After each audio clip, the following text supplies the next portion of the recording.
Good morning, John. Good morning, Stefanie. Good morning, everyone out there. Indeed. Today we have lots to do.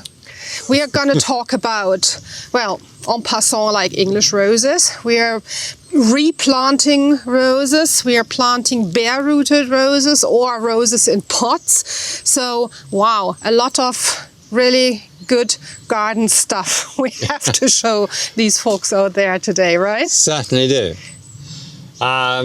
Yeah, so the problem we've got here is stem length.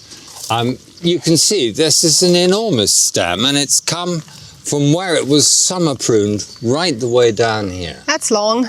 That's seriously long. And the thing about it is it has the most beautiful flowers, as we can see.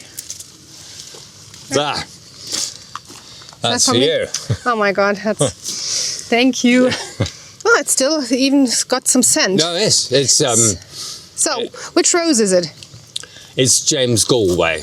Okay. One of the English roses. And he was a famous flautist. Yeah. And a very nice man indeed. And David Austin named the rose for him. The flower's exquisite, but there's these enormous long stems. One puzzles how to actually use it in the border. Okay, we thought we make a try, right? Because it's such an exquisite flower. We love it so much. And we thought, well, even though it's actually a climbing rose, we try to make a shrub out of it. Like, you know, we've done that with Albertine, you know, big shrub, or with other roses, but it doesn't wanna work. So it's the stem length that defeats it. And okay, you fan it out beautifully on a wall, you still get the same stem length. Yeah. And, you know, stem length is very important. It's one of these criteria where you have to think, okay, it's a climber. So you grow it on an arch. Yeah. And it comes to the top of the arch and then you get... long stems again. Exactly. It's really difficult. So it's really for someone, advanced gardeners, you know, who really love that rose very much because it's got these, or if you grow it as a cut flower, you know, for your vase and displays, yeah. But it's difficult to deal with in the garden, and especially in a mixed border like we have here. Exactly. Because it's just going wild, you know. Yes. So that was kind of like... You don't mind height in a mixed border. That's okay. But what you don't want is... Yeah. Okay, so that was a kind of like death penalty for the rose. Well, yes. Here in this border. Yeah, I mean, the best gardeners I've ever met are those who own up to their mistakes. Okay, and that's what I made by planting this rose here, because I didn't know enough about it, and now I've made the mistake. I'm owning up to it, and I'm going to put it right. Okay, that's why we get our secateurs out. That's why we get our secateurs out, and we get our spades out as well. I think we've got all the tools here. So let's prune it back first. Okay. When we dig it out, can we still use it? Yeah, it's a bit of a lottery. When we've dug it out, we'll look at the root system, and if the root system is good, wow, you're being really brave. Keep going. Yeah, I'm just gonna go here through the jungle. Yeah, perfect. So that we see where we are. Yep. I'm gonna destroy my exquisite hairdo. Yes. Absolutely perfect. So, let's see. Nice hard wood, actually. Oh, you can hear that. Yes. Very strong rose. So it's a group of 3. It's a group of 3. Which is one of the specialities here in our borders and gardens. We tend to plant our roses in groups of 3 to make them just bushier and fatter and quicker and nicer. Is that true? Yeah, partly, but also it allows you to have some movement in the border, so that instead of having lots of nice round blobs, as it were, you're getting some movement and making the whole sort of planting more exciting. Okay. So whether we reuse these or not depends very much on what comes out. You've told them all about this spade, have you? Well, I don't think so. It's like, go ahead, you know. Okay, well, I got the idea from Jaws, you know. Actually, it's a very old English patent. It's called the stony ground spade, and this enables you to get through stones, roots and everything else. And then the cutouts here enable you to use the spade in the soil without it being too heavy. So it's and it's so good that it's often been copied by now. I see it quite, you know. Yes, I know, but rather annoys me because you can't take a patent out on this sort of thing. Yeah, but it's a compliment too, you know. Well, I suppose, yes. Nobody copies, you know, rubbish. So. True. Okay, so it's all about digging stuff out now. Yeah, it's all about digging stuff out now, and the answer to it is, you know, you don't need to break your back all in one go. You can just gently lift it, and I come here from the other side. yeah, that's it. Just it's the depth that matters to begin with. You want to get as much root system out as possible if you want to grow it on, right? Yeah, you do, but what you don't want, of course, is a root ball with it. You actually want it to become a bare-rooted rose. Oh, well, that was quick. Oh, yes, we don't slouch around.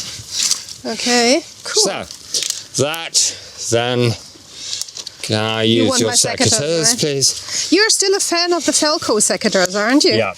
I love these Löwe secateurs. I'm completely in love with those ones. They are so cool. Okay, so the first thing to do is to remove any dead, which we've done fairly easily. And then we want to get it in proportion, in balance. So like 50% root and 50%... Yeah, so basically it's sustainable what's on the top. So we have a helper here, you know. So do we? Okay. Yeah, he's great. Whilst Gary is doing that, I can tell you, first of all, always snip off the ends here because it enables the root to make a callus at that point, from which it will make a new hair root system. So this rose is definitely worth keeping. So how big a pot would you put it in? A rose like this, I would certainly want to put in a 10-litre pot. Okay, so if you want to grow it on, you know, you can pot them now if you take these roses out and then just bang them in a big pot and you have a nice plant, you know, potted plant, or put it elsewhere in the garden. If you say, you know, in the border it doesn't work for you because it's too vigorous, put it somewhere else where it can sort of like just grow like at its height, you know, have it as a cut flower or whatever. So don't have to throw it away. The important point is put it in at the same planting depth as it was before. And then, and if it won't quite go in the pot, it doesn't matter if you trim off a bit of this at the bottom. Cool. So, recycle your roses. Exactly. And now, John, we want to plant, of course, roses exactly in that in that gap here in the border again. What do we do? Well, the most important thing to do is to prepare the new planting holes for the roses. Okay. So we need 3. We need 3 holes. I would like to propose that we bring the rose a little bit further forward. So those were the original holes there. And so I'd like to move the holes a little bit more in our direction. Okay, our 3 holes are being done. Yeah. So we actually created quite a mess here, and there's a very good trick I find always very helpful you give to people, you know, if they're working in their gardens. On the gravel. Yeah, so that they don't compromise their gravel too much or other with all the mud. Or other plants in the bed, you know. Just get some planks of wood and then you can step on that and, you know, your bed or your passes are not going to be all messy and soggy. And a good scheme if you're working from a lawn as well. Yeah, exactly. Okay, so next thing, we have a situation now here. We had a rose or 3 roses in there over a long period of time, like several years. And there 8, I would think, There's still, I still read that in magazines, in catalogs, wherever, that there is not a rose to be planted where you had a rose before. But I think that's one of the old cows from the last century which can be slaughtered. Is that true? It can be slaughtered today with different sort of thinking. Okay. And it's quite remarkable because we used this actually here where I'm standing 9 years ago. And on these arches, we previously, for more than 10 years, had some hugely vigorous ramblers. And we wanted to replant with a repeat flowering rose. And we did this 9 years ago, and we tried this experiment, and it worked. It was an absolute dream. And basically what... It's actually 6 years ago. The replanting was 6 years ago. 6 years ago. I think we did it in 2018, something like that. Right. But, well, it's hugely exciting because you can see exactly what's happened. And the secret to it is all down to a mycorrhizal fungi, which we buy as ROOTGROW. This is this stuff, right? Yeah. That makes it happen. And that's absolutely what makes it happen. And nobody quite knows how it works, but the bottom line is that it works. So it's this powder, this mycorrhiza fungus, and this has obviously the ability to get this rose sickness kind of like neutralized, or something like that. Yeah, you can put it like that. It's a lack of fertility, it's a build-up of microorganisms, nematodes and protozoans and all sorts of weird creatures, and somehow or another this deters them completely. And it puts life back in the soil, and we find it absolutely remarkable stuff. We love it, you know. We would actually even put it in our muesli in the morning, but we don't. But certainly we use it for all our planting. Meanwhile, not only when we replant roses or put them in the same hole as a rose was before, we use it actually in any planting we do meanwhile, because it's really great. One thing I just wanted to mention, because you didn't mention it because you're such a modest person again, this is one of John's ramblers actually here on the arch, Mrs. Billy Crick, wonderful repeat flowering rambler, all a bit in the mess at the moment, but that's what we're going to talk about in another video, because we don't prune our repeat flowering roses anymore now. Well, we did that actually talk about it in the deadheading video like some weeks ago. Anyways, so what are the most important things? We're going to show them now how we plant these roses in the same holes actually. So what's the first step? What would you recommend? Well, give them the best start. The first step is the old story. What you put in is what you get out. Okay. And what I like to put in is exactly that. It's really well-rotted manure. This is actually horse manure, and it's important that you keep horse manure for at least 6 months to get it well-rotted, because otherwise there's a tetanus danger with it. Most garden centres sell either farmyard manure or horse manure that's been properly composted in sacks. So if you can't get it, as we did, from the local stables, this is what you need. You don't need vast quantities of it.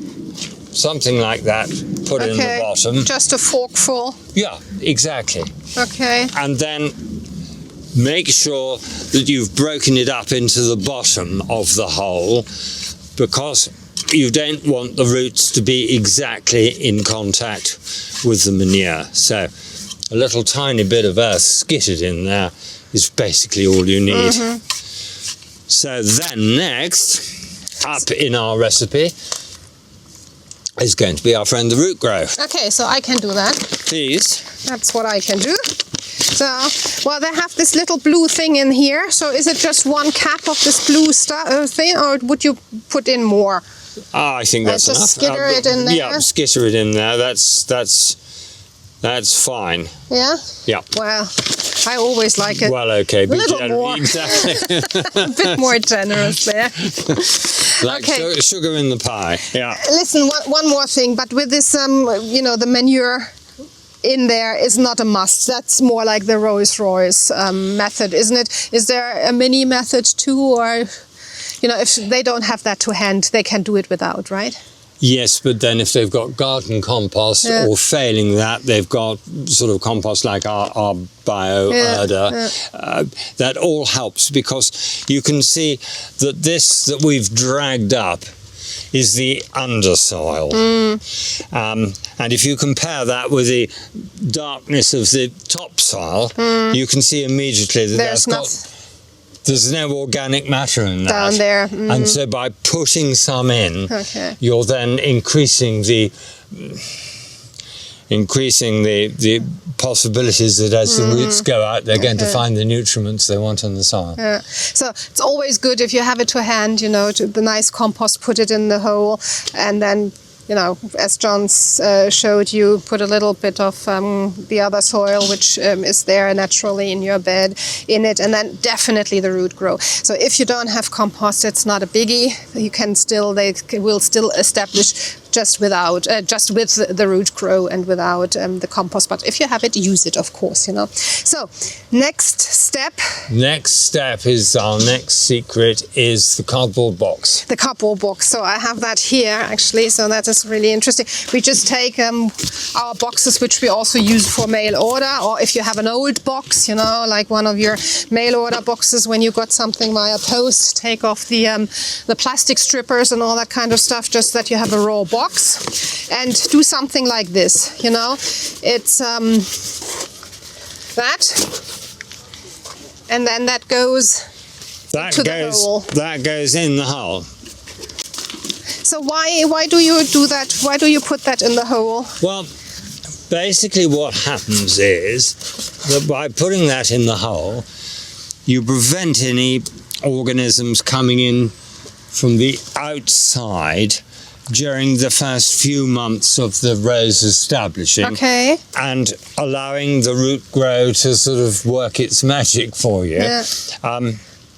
And so they were basically, that's as it were the pot that you're putting the rose into. So this is definitely important when we talk about roses that go in the same hole. So if you're just, you know, planting your bare-rooted roses now, or your potted roses, you don't have to use that cartonnage. You just use that when you have a hole where you had the rose previously. So because of all these organisms that might sit in there, like rose sickness, and so that there's a protected area. Yeah, just exactly. For that. Okay, good. So just to make that clear. So if you're just planting bare-rooted roses now, potted roses where you didn't have another rose before, then you don't need to go through all this procedure. Use the root grow, but don't use the carton thing. Exactly. Yeah. Okay, so next we need the rose, right? Next we need the rose. So we have some pretty roses here. Tell us something about that rose. I love it. Well, it's we call it Pretty Pink Pet because basically that's what it is. It's pretty and it's pink, and it's delightful, and the stem length is not too far away. Yeah. So how high is it going to be? Like sort of like it's going to be so this like sort of height, 60, 80 centimeters height, something like that. Yes, something in inches and in feet. I don't know. Whatever. So this high. Yeah, about 2 foot, 2'6", and nice and bushy, and easy to look after. Okay. And, you know, obviously all we need to do is to deadhead it a bit before we plant it. And I'd like to reduce this sort of... Like to here? Yep, to there. That's fine. And the flowers off, of course. So, but at this stage, there's no harm in leaving the leaves on because they're going to help move the sort of energy up and down until such time as the frost stops it. Okay, and then we put the rose into the hole. Yeah, so that's the rose in its root system. I'm just going to take the top of this off because it's got some weed seed in it, which we don't want. When we plant it, we're going to plant it a bit deeper like that, because as we've seen at that point, it should make its own roots. And equally well, of course, you know, it's bare-rooted season. You could also plant a bare-rooted plant. That's Exactly, like, you know, but again, that sort of depth. yeah, so that this is covered, nicely covered, you know, protects your roses in the wind and in the snow and in the ice, and really doesn't let it rock. And so it's a really protection, actually, if it's sitting nice and deeply, and it's very much longer lived, but we can talk about that another stage. So we can offer it into the hole like that, and we can immediately see that there's plenty of room underneath it for some more soil.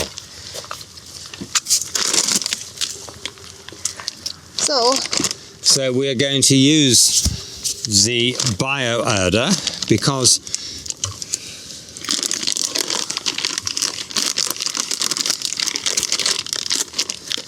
what we want to do is to make sure that we don't use too much topsoil with it, because that may also contain microorganisms we don't need.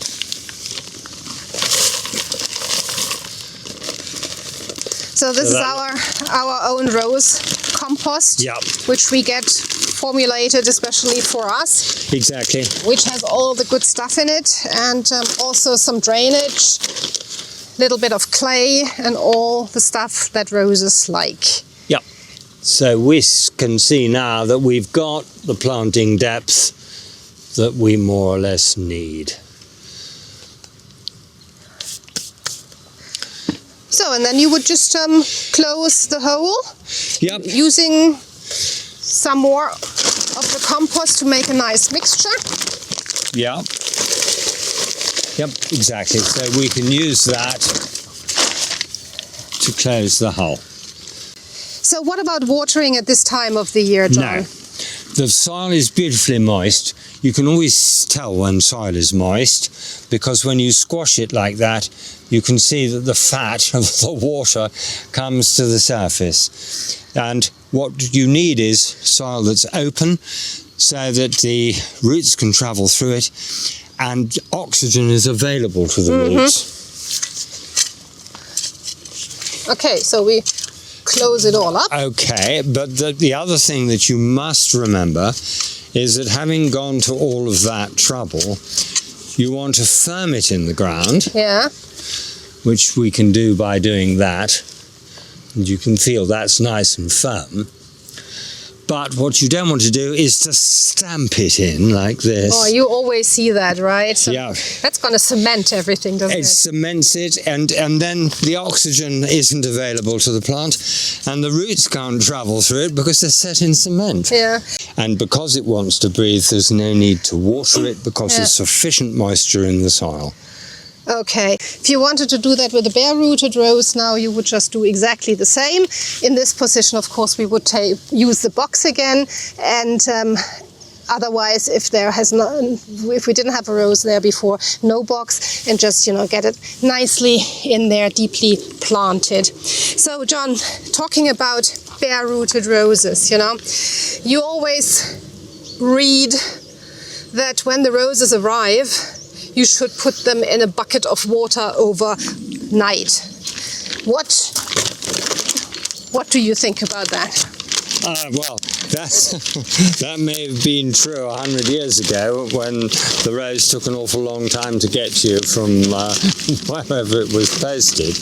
But today, a little bit of plastic and the wood wool keeps the rose perfectly moist. Yeah. But if you're soaking it in a bucket of water, you're doing it no good at all, because there's no oxygen in there. You're just quietly drowning it. Yeah. Whereas here, it can breathe. It's absolutely fine. If when you get the rose you can't plant it, you can just put it in a shed or garage or somewhere and leave it exactly as it is for at least a week. Yeah, just with a little sort of, you know, that it stays moist in there. And, well, it'll stay moist, yeah. So, I mean, this bucket of water business, buckets of water in the planting hole, all things of the past. Okay, so if you get your roses now and you have a lot of snow and ice, what do you do then? You know, you can't plant because the ground is frozen. Sometimes it happens very quickly, you know, especially up in the mountains or something. What do these guys do then? Again, leave them exactly in their package in a cool, dark place.